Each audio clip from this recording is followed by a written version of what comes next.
Hello everyone, स्वागत है आपका आज की अपनी इस नई वीडियो में जहां पर हम हमारे चैनल के ऊपर बात करते हैं नर्सिंग से रिलेटेड जो भी आपके डाउट्स हैं, वैकेंसी हो चाहे कुछ भी हो, उनसे रिलेटेड। आज की वीडियो हमारी जो है वो यूनिवर्सिटी के जो स्टूडेंट्स हैं, आरयूएचएस यूनिवर्सिटी, जिनके एग्जाम्स आगे होने जाएंगे, मतलब जीएनएम के एग्जाम्स। आप जो जीएनएम के स्टूडेंट्स हैं तो जीएनएम के स्टूडेंट्स के लिए वीडियो बहुत हेल्पफुल रहेगी। बीएससी नर्सिंग के पोस्ट बेसिक बीएससी नर्सिंग वाले स्टूडेंट्स, चाहे वो सेमेस्टर का हो चाहे ईयरली वाइज स्टूडेंट हो, उन सब के लिए बहुत इफेक्टिव वीडियो है। ये मानो आप कि बेस्ट अप्लाइड स्ट्रेटजी है आपकी कि देखो, स्टूडेंट्स क्या होता है, जैसे अब अगर आपने फर्स्ट ईयर में एडमिशन लिया है, फर्स्ट सेमेस्टर में अगर एडमिशन लिया है, तो कहीं ना कहीं क्या होता है कि आपको नहीं पता होता है कि आंसर अटेम्प्ट कैसे करने हैं, आपको आंसर सीट भरनी कैसी है। कुछ स्टूडेंट्स पहली बार ऐसा देखेंगे कि आंसर सीट को ही पहली बार देखेंगे।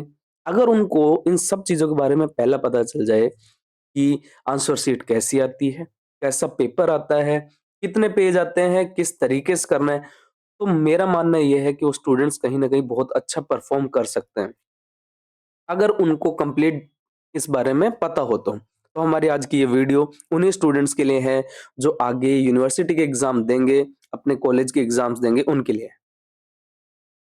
तो देखो, बता ही दिया मैंने आपको कि स्टूडेंट किन स्टूडेंट्स के लिए आपकी ये वीडियो है। जो स्टूडेंट्स बीएससी नर्सिंग कर रहे हैं, जीएनएम के स्टूडेंट्स हैं, या फिर वो स्टूडेंट्स जिनकी 40 पेज का पेपर आता है और 80 मार्क्स का पेपर आता है। ये चीज़ मैंने जो लिखी है, 40 पेज 80 मार्क्स का पेपर, तो ये कहीं न कहीं मैं कहता हूँ कि यूनिवर्सल ही चीज़ मान लो। अगर 40 पेज का और 80 मार्क्स का पेपर है और आप कहीं न कहीं मेडिकल के आस-पास के हो, अगर हो सकता है आपके फार्मा के स्टूडेंट्स और आपका भी 80 मार्क्स का पेपर आता है और 40 पेज का आता है, तो आपके लिए भी ये स्ट्रैटेजी वैलिड है। और अगर जैसे पोस्ट बेसिक की मैंने बात की, उनके भी यही पेपर आते हैं। बीएससी और नर्सिंग जो जीएनएम स्टूडेंट्स हैं, उनके लिए भी ये वैलिड है। तो अब इस वीडियो में हम देखते हैं करना क्या है, पेपर अटेम्प्ट कैसे करोगे, है ना? गड़बड़ यही हो जाती है। आपका अगर बैक लगती है ना, तो उसका पीछे कारण ये नहीं है कि आपको आंसर आता नहीं है। हो सकता है कारण ये है कि आपका टाइम मैनेजमेंट खराब होगा।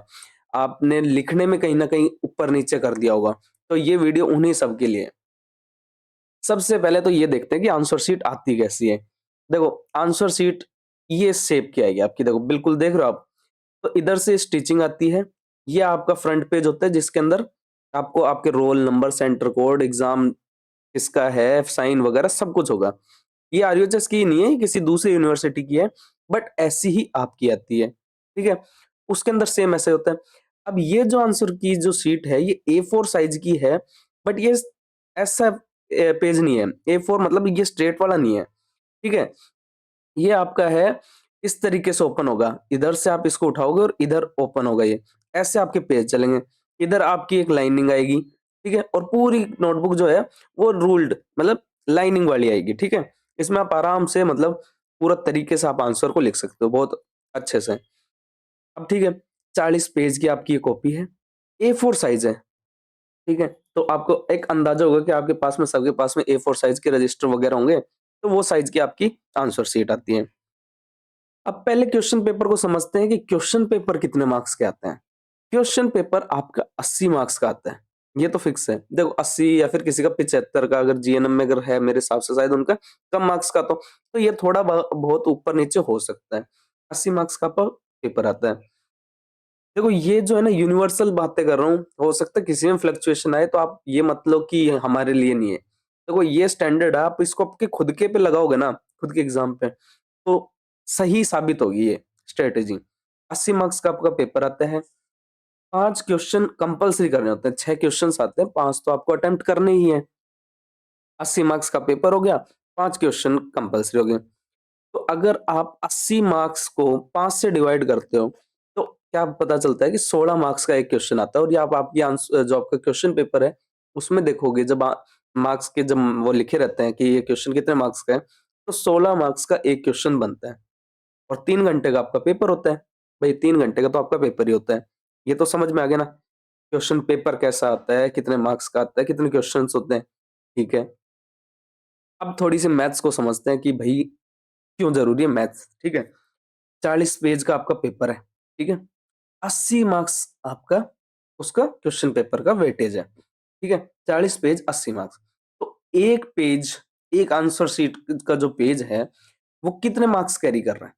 80 डिवाइड बाय 40, 2 मार्क्स। यानी कि एक आंसर शीट का पेज आपको 2 नंबर दिलाएगा। मतलब आप एवरेज मानो आप, ठीक है? और टोटल क्वेश्चन कितने हैं? 5 और 16 मार्क्स का एक सवाल है। तो एक क्वेश्चन कितने मार्क्स का हुआ? 16 मार्क्स का। तो 16 मार्क्स का है, तो इसको अगर अपन 2 से डिवाइड करते हैं, 8 पेज। यानी कि एक क्वेश्चन अगर आप अटेम्प्ट करोगे, तो मिनिमम टू मिनिमम आपको 8 पेज तो भरने ही हैं। 8 पेज तो आपको भरने ही हैं, अगर आपको 16 मार्क्स का कंटेंट लिखना है तो। ठीक है? 16 मार्क्स का कंटेंट अगर आपको लिखना है, तो 8 पेज तो भरो कम से कम। मेरा तो कहना ये है। अब देखो, कुछ पेपर जो आएँगे वो सेक्शन बेस्ड आएँगे, कि उनमें सेक्शन होंगे। तो सेक्शन ए होगा वो 40 मार्क्स का होगा, सेक्शन बी भी 40 मार्क्स का होगा। अब देखो, ये मैं नहीं कह रहा डेढ़ घंटा, पर आपको टोटल 3 घंटा तो मिलेगा ना भैया, टोटल 3 घंटा मिलेगा आपको, ठीक है? तो अब प्रत्येक सेक्शन की जो आंसर की आएगी वो 40-40 पेज की आएगी। सेक्शन बी की भी 40 की, सेक्शन ए की भी 40 पेज की। तो क्या आप ये बताओ 3 घंटे के अंदर 80 पेज भर दोगे क्या? नहीं। आपसे भरे तो वही जाएँगे 35 से पत 45 पेज। अगर आपकी स्पीड अच्छी है तो 45 पेज, और आपकी स्पीड एवरेज है तो 35 पेज। तो आप एवरेज क्या लेके चलो कि अपने को प्रत्येक सेक्शन में 20 से 25 पेज भरने, 20 से 25 पेज, ठीक है? सेक्शन ए को आपको 1.5 घंटे में करना है। अब ये लाइन देखो, अब मैं बताता हूँ आपको। अप्लाइड चीजें है ना अपने, तो कुछ बात करते हैं कि हुआ क्या था कि हमारा जैसे एग्जाम था यूनिवर्सिटी का, तो उस दौरान क्या हुआ कि कुछ स्टूडेंट्स, अब जैसे हम भी फर्स्ट ईयर में बैठे थे, पहली बार हमारे सामने सेक्शन वाला ऑप्शन आया था। एनाटॉमी फिजियोलॉजी का पेपर था, तो एनाटॉमी की अलग सेक्शन की आंसर शीट आई थी और फिजियोलॉजी की अलग। अब हुआ क्या कि अब किसी स्टूडेंट्स को एनाटॉमी ज्यादा अच्छी आती है, या फिर ये मान लो कि आपको उसमें से सारे क्वेश्चन आते ही हैं, तो आप क्या है, आप लग जाओगे कि मैं तो पूरा पेज भरूंगा, मतलब मैं लगूंगा। अब क्या कर दिया स्टूडेंट्स ने कि सेक्शन ए की जो कॉपी थी, जो पहला पेपर था एनाटॉमी का, उसके अंदर कम से कम 35 पेज भर दिए, 30 पेज भर दिए, 30-35 पेज भर दिए। यार आपके पास टाइम तो उतना ही है ना? तो आप फिजियोलॉजी को कब अटेम्प्ट करोगे? सेक्शन बी को कब अटेम्प्ट करोगे? तो अब उनका क्या हुआ कि उन्होंने फिजियोलॉजी के अंदर 5 से 10 पेज ही भर पाए मैक्स टू मैक्स। अब भाई, एनाटॉमी वाले में आपको 40 में से नंबर मिलने थे।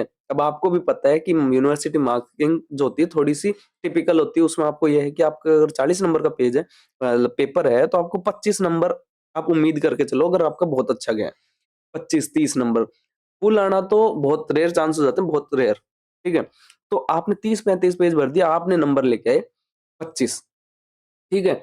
और इधर आपने 10 पेज भरे, आपके नंबर आए 2-4, ठीक है? और पास होने के लिए आपको मिनिमम मिनिमम नंबर चाहिए 30 से 35, ठीक है?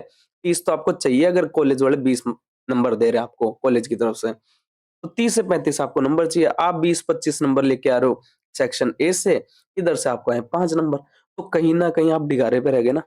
आप किनारे पे रह गए आप, कि यार गुड़ सकता है ना, तो वो गड़बड़ नहीं करनी। मेरा कहना क्या है कि आप 1.5 घंटा तो दो सेक्शन ए को, और 1.5 घंटा दो सेक्शन बी को, ठीक है? अब सेक्शन ए आप कर रहे हो, ठीक है? 1.5 घंटे में आपने ये मान लो 20 के लगभग पेज भर दिए, 20-22 भर दिए। तो भैया, उस जिस क्वेश्चन पे हो उसको जल्दी से खत्म करो, और अपनी इस किताब को बंद करके, इस आंसर शीट को बंद करके साइड में रख दो। अब सेक्शन बी पे उतर जाओ। सेक्शन बी पे जैसे उतरे, आप लगे रहे, ठीक है? 1.5 घंटे तक।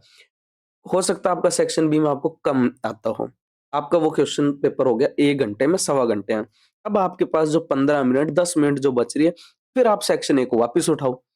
तो कहीं न कहीं आपने बैलेंस बना दिया दोनों में से, कि भई इसमें भी 20-25 पेज कर दिए, इसमें भी लगभग 20 पेज कर दिए। टोटल 40-45 पेज आप अगर कर दोगे ना, तो पास हो आप। यार देखो, नहीं पता सेक्शन ए की कॉपी कोई अदर टीचर चेक करेगा, सेक्शन बी की अदर करेगा। किसकी मार्किंग स्कीम कैसी हो, ये थोड़ा ना आप खेल सकते हो। तो इसलिए दोनों पेपर को एवरेज लेके चलो, ठीक है?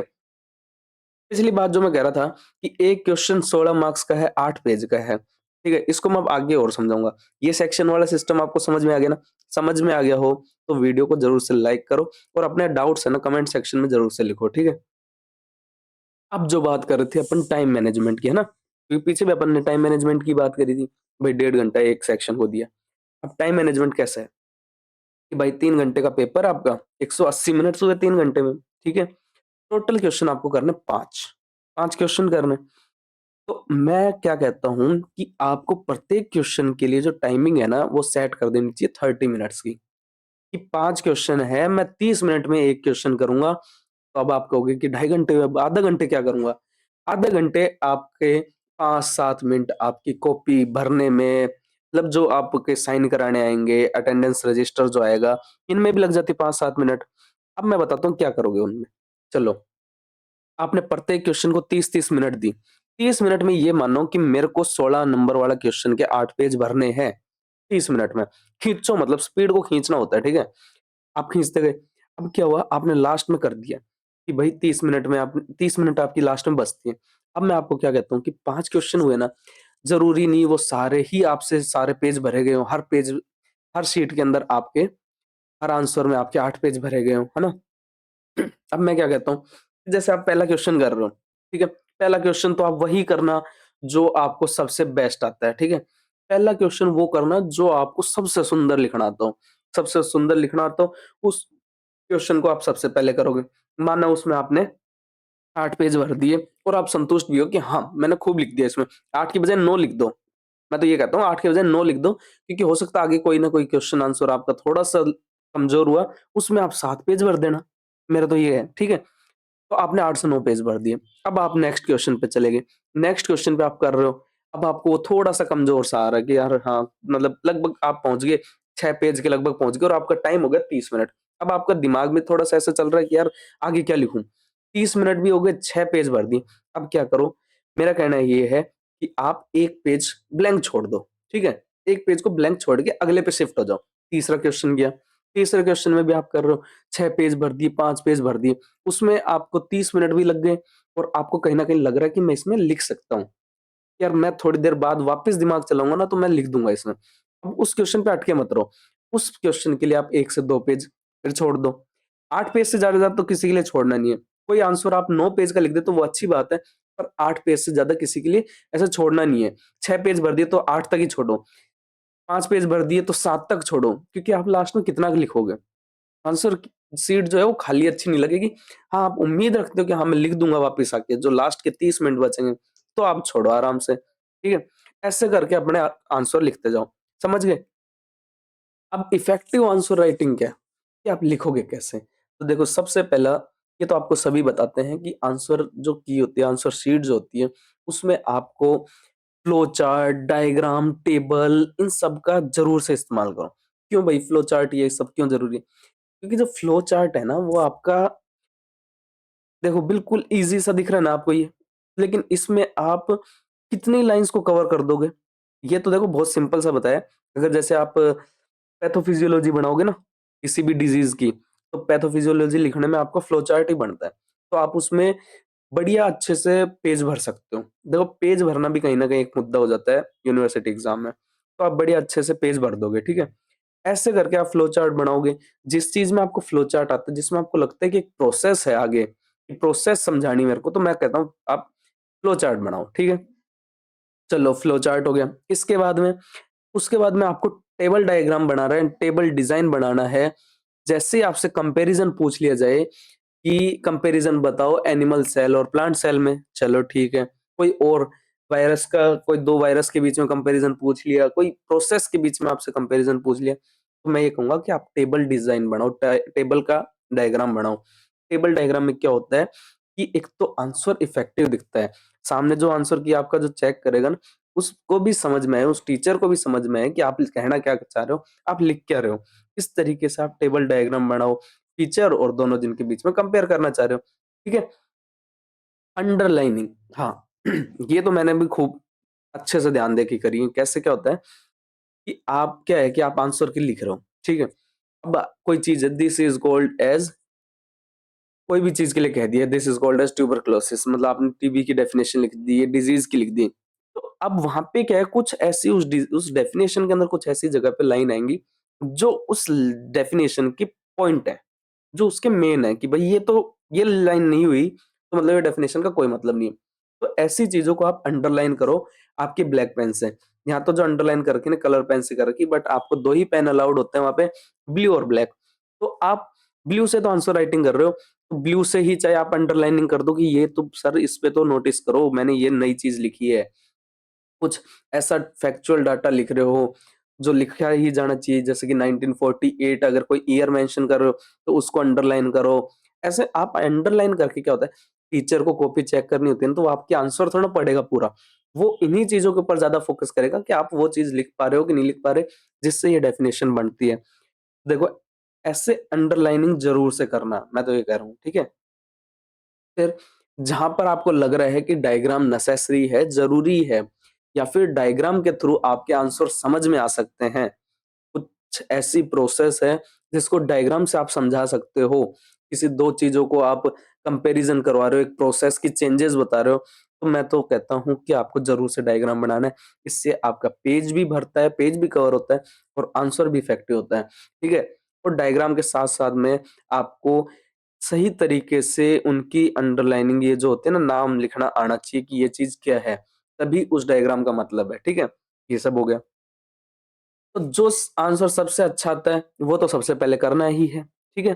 किसी भी आंसर को आपको 8 पेज से, सॉरी ये 8 पेज है, 8 पेज से ज़्यादा नहीं लिखना है। इसको 8 पेज ही पढ़ना, ठीक है? किसी भी आंसर को 8 पेज से ज़्यादा नहीं लिखना है, ठीक है? अब आप कहोगे कि हमारे तो शॉर्ट क्वेश्चन भी आते हैं।